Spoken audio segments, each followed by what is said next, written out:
60 days until the race, which is pretty scary when I think about it.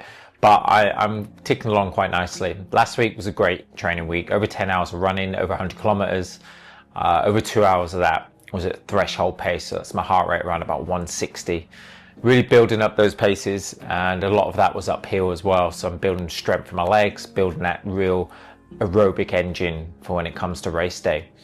So the next 2 weeks are all about me prepping for my next race at the beginning of April. So I'll be doing more threshold this week and next. But last week was great. You know, like I say, I got all the key sessions in. I was up in the Blue Mountains on the weekend. It was Jess's birthday.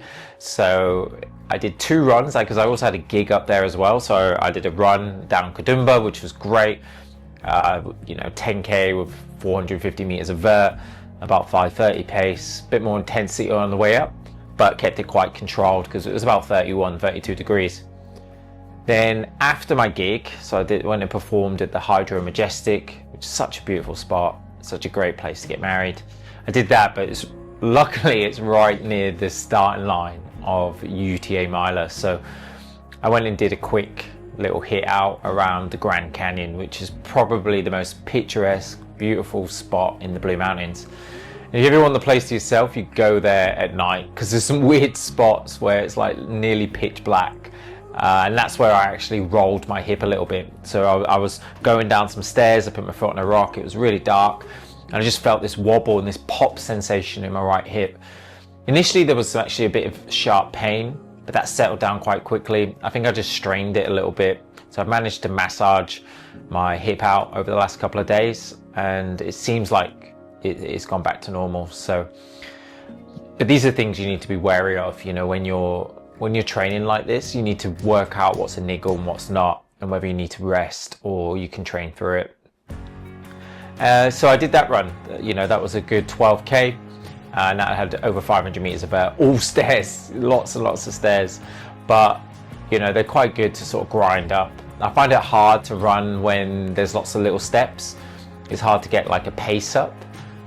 You can take 2 at a time, but I feel like the pace advantage that you get over the damage to your quads probably doesn't really work out. So still need to work out like my sort of paces that I'm going to do in the morning of the race in that area, because it's going to be quite a slow start. I think the first, 15 Ks, you're going to be doing 7-minute, 8-minute Ks. And that's still going a decent clip, really.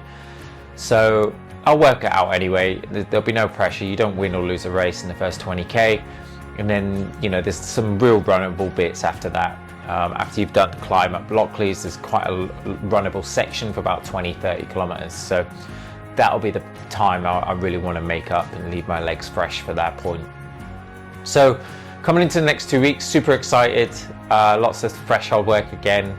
My body's actually feeling great again. I'm, managing to recover.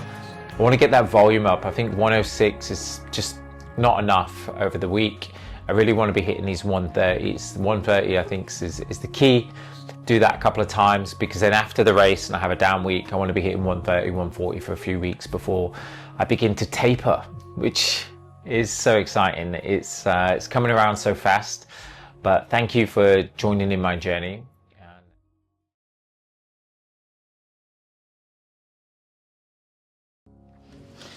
I've just finished my long run and I'm about to get into my heat suit. So what I have in here is one of those MMA fighting heat suits where boxers and fighters use to strip weight. It's essentially a Adidas tracksuit that doesn't have any ventilation. So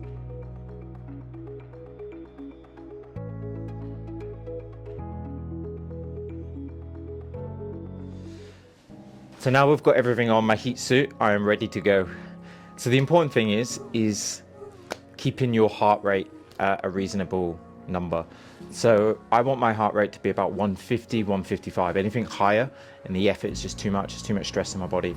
I'm also going to keep this session to about 20 minutes because I've just done about 80, 90 minutes in hot weather. So we are in Australia, so I need to make sure. So let's get going. Heart rate 150. It's pretty tough. My watts have just gone through the floor. At the first 5 minutes you get that heart rate up and then the power's just gone. But you don't want to push these efforts too hard. That's it, 12 minutes in. This is when, you know, the heart rate just doesn't come down. So you just got to grind it out.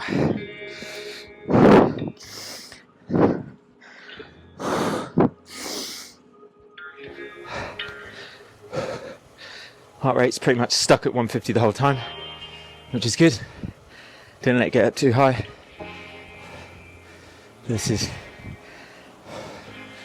My power was actually pretty good then. I think I'm adapting to the heat training quite a lot. I never used to be able to get, you know, my average power is like 200. Normally, I just lose it completely. Or to maintain it, my heart rate needs to go so high. But this is it.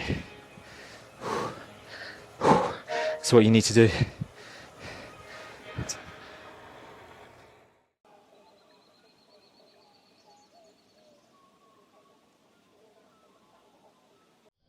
Today's my long run day and it's 35 degrees and it nearly didn't happen about a million times. I just sat in the house just being like, I was up the Blue Mountains this morning, it's Jess's birthday, and I was pretty tired.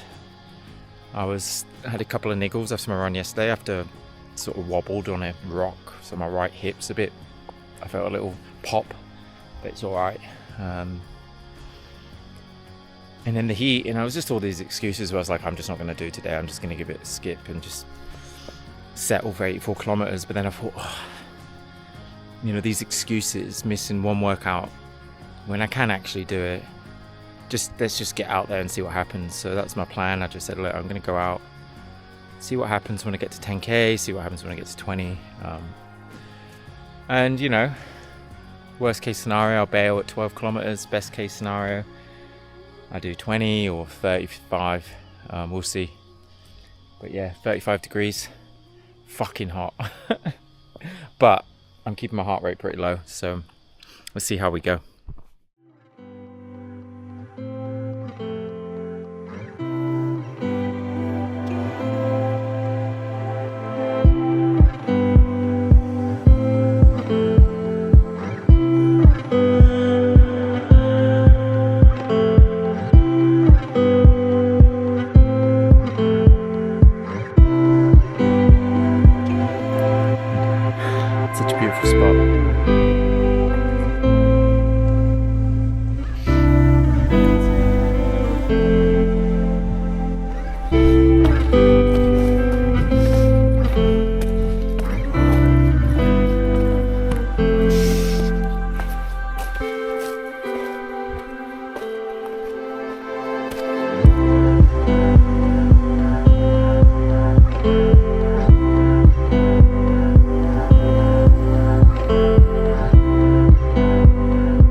.8 kilometers in, still 35 degrees. I'm feeling okay. Mine's just struggling through the heat.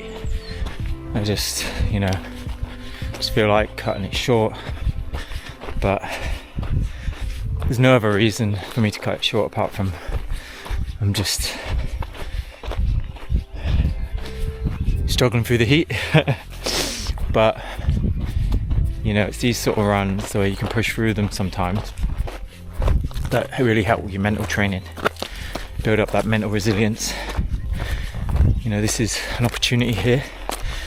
Imagine like I'm late in the race, super tired, just want it to be over at times, but still enjoying it, still loving it. Like I'm still enjoying this, but you just keep aiming for you have little goals. So my goal right now is to make it to the next water point, and then once I'm there I'm going to cool down. Imagine it's an aid station, have some water, refresh, reset, and then got about 8k till the next water point. So just break up my run like that, and after that it'll be about 12k till I'm home. So, you know, those little goals just really help whenever you're struggling. Sometimes it's difficult when you're looking at a run that's 35k or even 5k, you know, when you're beginning, when you're just starting out. Just like, if I just make it to that corner, and then if I want to quit, I'll decide then. I think that's the point. Like, sometimes you quit before you've even stepped out the door, but just make a deal with yourself. Like, I'll just put my running shoes on, I'm just going to run out, I'm going to get to that point, see how I feel. And more often than not, you just finish it, you just get it done. And if you don't, well, at least you put your shoes on anyway. So anyway, that's my thoughts on getting out the fucking door.